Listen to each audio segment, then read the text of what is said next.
Hola a todos. La Luna es un objeto muy familiar para todos nosotros. La vemos casi cada noche en el cielo y parece un objeto más, pero en realidad es hasta cierto punto una cápsula del tiempo, porque su superficie, repleta de cráteres, nos cuenta una historia que no podemos conocer casi de ninguna otra manera, y es un periodo muy convulso en el sistema solar poco después de su formación, que conocemos como el bombardeo intenso tardío, y que es responsable de moldear la superficie de los objetos celestes en el interior del sistema solar. Así que en este vídeo lo que quiero es contaros qué fue el bombardeo intenso tardío, cómo nos ayuda a la Luna a entender qué fue lo que sucedió y por qué es importante, qué fue lo que desencadenó aquel mecanismo. El bombardeo intenso tardío tuvo lugar, se calcula, que hace entre 4.100 y 3.800 millones de años, es decir, tuvo una duración aproximada de 300 millones de años, que no es mucho dentro de la escala cósmica, porque el universo tiene 13.800 millones de años, y fue un periodo en el que los planetas interiores, es decir, Mercurio, Venus, la Tierra y Marte, se vieron sujetos a una cantidad de impactos gigantesca. Fue en los primeros momentos del sistema solar. Los planetas todavía estaban terminando de formarse y todo estaba empezando a dar sus primeros pasos, y eso ayuda a entender también qué es lo que sucedió, porque en aquel momento el sistema solar no era un lugar estable como hoy en día. Hoy en día la mayor parte de los objetos están en órbitas por lo general bastante estables. Quizás haya asteroides y cometas que no tienen por qué quedarse en órbitas estables durante el futuro, pero la mayor parte del sistema solar es estable hoy en día. En aquel momento todavía no lo era, y eso también fue un ingrediente para que se pudiese dar ese capítulo. Fue esa falta de estabilidad la que permite explicar qué fue lo que pudo suceder. Por un lado hay que decir que esa fecha, ese periodo de 300 millones de años, de entre 4.100 y 3.800 millones de años, se deriva de las rocas que se trajeron por parte de los astronautas del programa Apolo de la Luna. Y eso ha hecho que algunos científicos hayan dicho, bueno, es que esa edad se puede explicar simplemente porque las rocas se recogieron en un mismo lugar, y por tanto no es necesario un evento cataclísmico para explicar que tengan edades similares. Al margen de eso, lo que se dice es que el bombardeo intenso tardío tuvo su desencadenante principalmente en la migración de los planetas gigantes, es decir, Júpiter, Saturno y quizás Urano y Neptuno, aunque no está muy claro, porque se ha sugerido también que Urano y Neptuno quizás en aquel momento todavía se estaban formando y que su formación fue más lenta, pero Júpiter y Saturno definitivamente sí, y además son los dos planetas más grandes del sistema solar, su impacto es mucho más grande, y en su movimiento hacia las órbitas que tienen en la actualidad, porque en su formación no estaban tan lejos, perturbaron su entorno.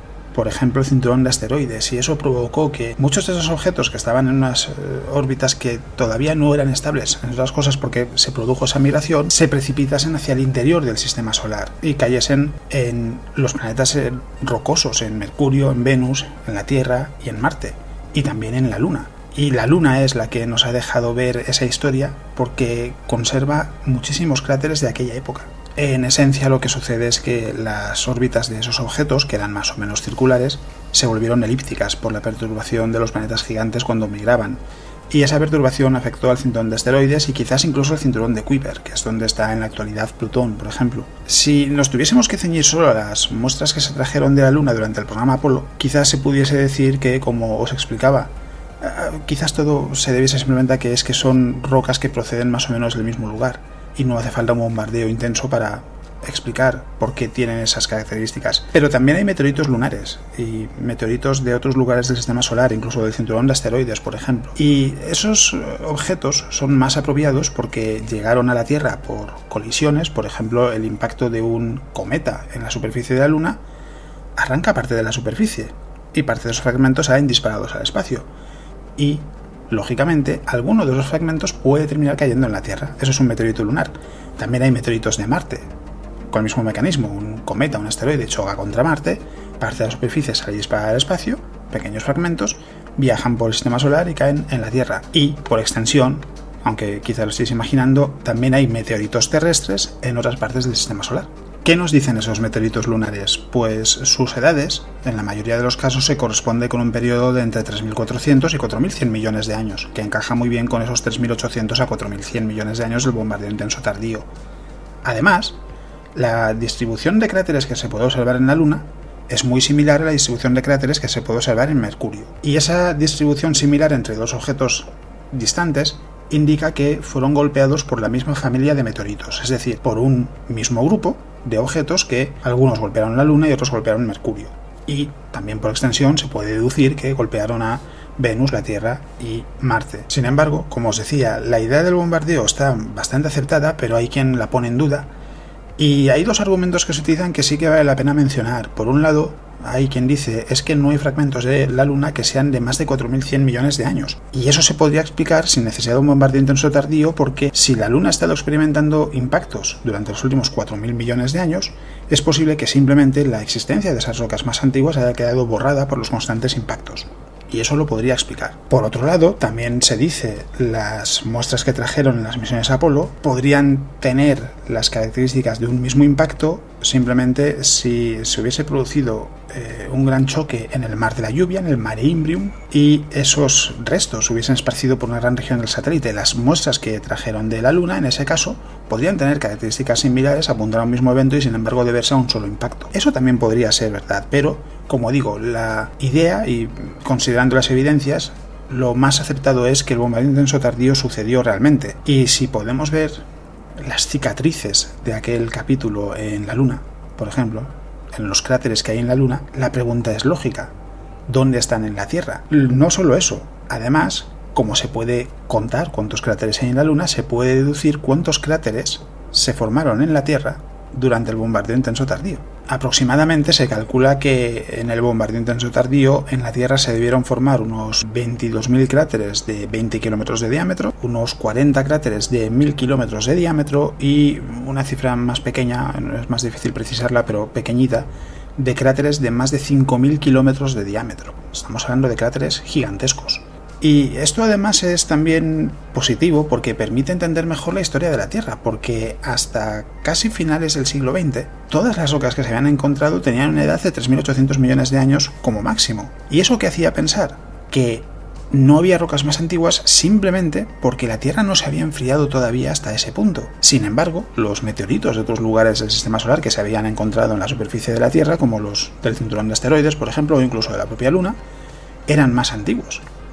Y eso habría un dilema. Sin embargo, en 1999 se descubrió también una roca de 4.000 millones de años de antigüedad de origen terrestre. Esos fragmentos de meteoritos de otros lugares del sistema solar y las rocas que se han analizado en la Tierra muestran una edad máxima de 4.600 millones de años. Y eso encaja porque nos dice cuál es el momento en el que se formó el sistema solar, que es el que todos conocemos y es efectivamente 4.600 millones de años. Pero esa diferencia entre la formación del sistema solar, 4.600 millones de años, y una roca de 4.000 millones de años, lo que indica es que la Tierra debía de tardar unos 600 millones de años en enfriarse. Sin más datos que ese, puede parecer razonable suponer que la Tierra necesitó 600 millones de años para enfriarse. Sin embargo, al hacer los cálculos y ver cómo debió de ser ese proceso, lo que se obtiene es que en realidad el enfriamiento de la Tierra tuvo que ser mucho más rápido y pudo durar unos 100 millones de años.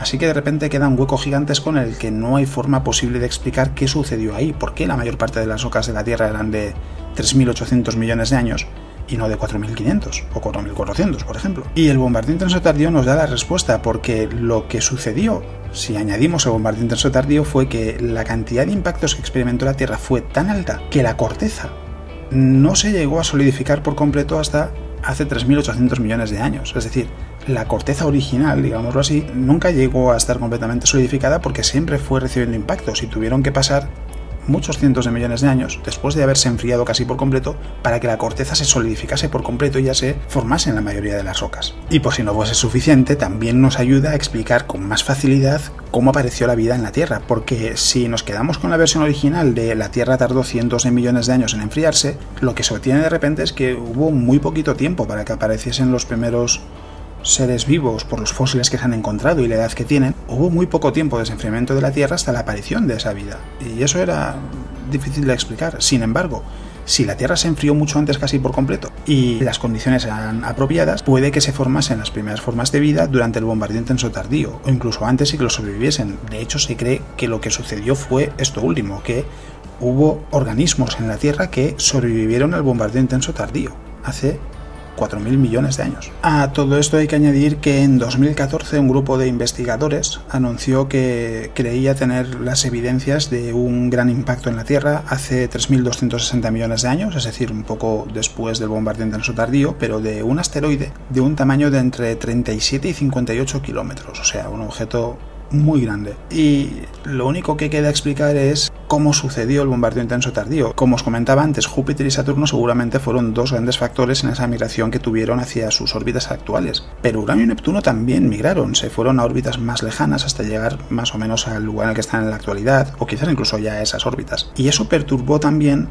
parte del cinturón de Kuiper, porque si nos fijamos solo en el cinturón de asteroides, la conclusión apunta a que el bombardeo intenso tardío no habría sido igual, es decir, no había suficientes objetos en el cinturón de asteroides para provocar ese bombardeo. Si le añadimos objetos procedentes del cinturón de Kuiper que se viesen perturbados por Neptuno, que además sabemos que tiene una gran influencia en esa región, entonces sí es más sencillo explicarlo, y eso tiene sentido. Pero hay otras teorías no tan populares que también podrían funcionar. Hay una, por ejemplo, que dice que hubo un planeta 5 escrito con número romano, o sea, como planeta V, muy pequeñito, más pequeño que Marte, aproximadamente la mitad de la masa de Marte, que fue el responsable de que el cinturón de asteroides se viese perturbado y que parte del bombardeo intenso tardío se debiese a este planeta, que estaba en una órbita entre Marte y el cinturón de asteroides, y lo que provocó fue que parte de los objetos del cinturón de asteroides se precipitasen al interior del sistema solar y que este planeta, las interacciones gravitacionales, provocasen que terminase chocando contra el Sol y desintegrándose contra el Sol.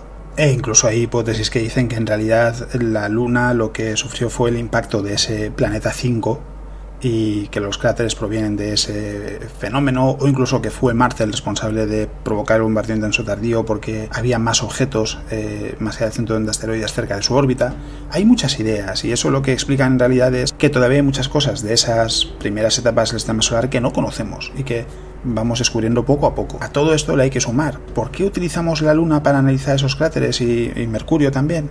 ¿Por qué no la Tierra? Porque, como seguramente sepáis, la superficie de la Tierra está en renovación constante. El movimiento de las placas tectónicas, los terremotos, la erosión, la lluvia. Hay 1000 fenómenos que hacen que la superficie de la Tierra vaya renovándose constantemente y eliminando los vestigios de los fenómenos más antiguos. Y dicho de otra manera, no quedan huellas en la Tierra de lo que sucedió durante el bombardeo intenso tardío, porque con el paso del tiempo la superficie se ha renovado y no queda nada tan antiguo. Y por último, otro aspecto positivo en todo esto para darle solidez a la idea del bombardeo intenso tardío es que se ha observado también en otros lugares de la Vía Láctea, porque hay un sistema conocido como Eta Corvi, que las observaciones que se han realizado indican que debe de estar pasando por un episodio de bombardeo intenso tardío, por los datos que se han recogido. Y eso apunta a que, por tanto, parece un episodio normal en las primeras etapas de un sistema estelar, porque Eta Corvi es un sistema muy joven y que de esta manera lo que sucedió en el sistema solar no es excepcional, es parte de la evolución de los sistemas estelares durante sus primeras etapas. Así que el bombardeo intenso tardío es algo que sabemos que sucedió casi con toda probabilidad gracias a la Luna. Dicho esto, como cada 2 semanas llega el momento de plantear 2 temas nuevos, y en esta ocasión hay 2 opciones. Una, por un lado, es, aprovechando que hemos hablado de esta migración de los planetas gigantes, hablar de algo que se conoce como el Gran TAC o la Gran Travesía de Júpiter, que migró desde una órbita mucho más cercana a la que tiene en la actualidad hasta alcanzar el lugar que ocupa en la actualidad, y explicar pues cómo fue ese proceso, qué consecuencias tuvo, etc. Y por otro lado, hablar de la resonancia orbital, que es un mecanismo que observamos en el sistema solar y que existe en otros lugares, que permite que 2 objetos celestes, y en ocasiones más, estén en órbitas perfectamente estables durante miles de millones de años, y que a pesar de que incluso sus órbitas puedan cruzarse hasta cierto punto, como sucede por ejemplo con Neptuno y Plutón, jamás vayan a afectarse mutuamente porque es un sistema perfectamente estable.